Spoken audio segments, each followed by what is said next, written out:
Bon, on va remettre le scratch à sa place sans drame, sans magie. Le grattage endométrial, scratching endométrial, qu'on appelle aussi endometrial injury.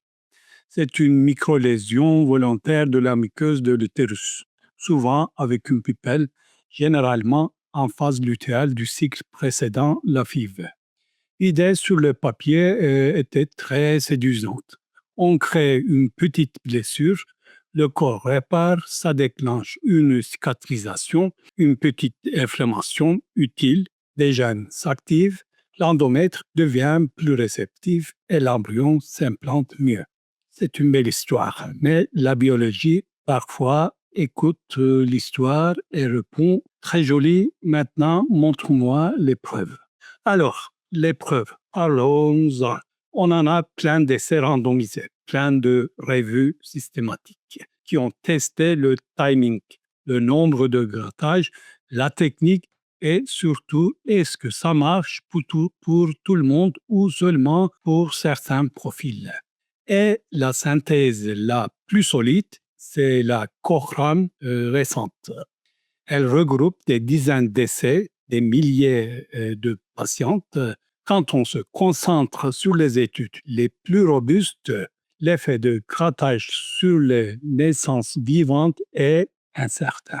Ça peut être zéro, un tout petit mieux ou même un tout petit moins.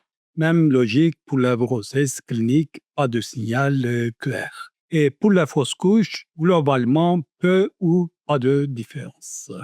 Traduction français normal, on n'a pas un bouton plus bébé, on a un geste qui, dans les meilleures analyses, ne donne pas une amélioration nette et stable. Et là, je vous entends déjà, mais docteur, moi j'ai lu que le grattage réveille l'utérus. Madame, votre utérus n'est pas un ordinateur. On ne fait pas redémarrer la muqueuse avec une pupelle comme on redémarre un box Internet.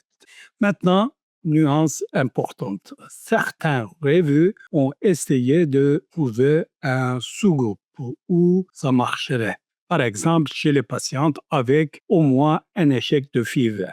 Certaines analyses trouvent un petit signal favorable. Et parfois, quand le grattage est fait 2 fois, on voit un signal un peu plus positif que lorsqu'il est fait une seule fois. Mais dès qu'on regarde les situations plus dures, plusieurs échecs, profils différents, méthodes différentes, le bénéfice n'est pas constant. Et c'est ça le problème. Ce n'est pas reproductible de façon fiable. Donc, qu'est-ce qu'on fait aujourd'hui en médecine sérieuse? On suit les recommandations des sociétés savantes, pas les tendances. Et là, je vais être très clair du côté échevin, les Européens, la grande société européenne. Le groupe de travail sur les add-ons dit que le grattage endométrial ne doit pas être utilisé en routine en FIV XC. Pourquoi? Parce qu'un bénéfice clair pour un sous-groupe précis n'a pas été montré de façon convaincante. Et s'il doit être recommandé un jour, il faut encore des études solides. C'est ça exactement mon style outsider-insider. Je suis dans le système, je connais les modes, je connais les options qu'on ajoute pour rassurer. Mais je vous parle comme quelqu'un de votre famille. Si c'est flou, si c'est instable, si ce n'est pas clairement bénéfique, on ne le vend pas comme une étape obligatoire. Conclusion simple. Le grattage n'est pas magique, ce n'est pas standard et ce n'est pas une procédure à faire par réflexe.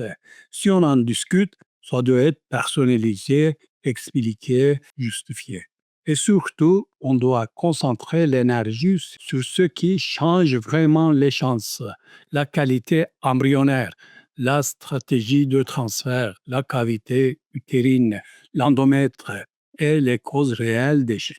On avance avec la science, pas avec les amusettes. Voilà, c'est tout dit. Ciao.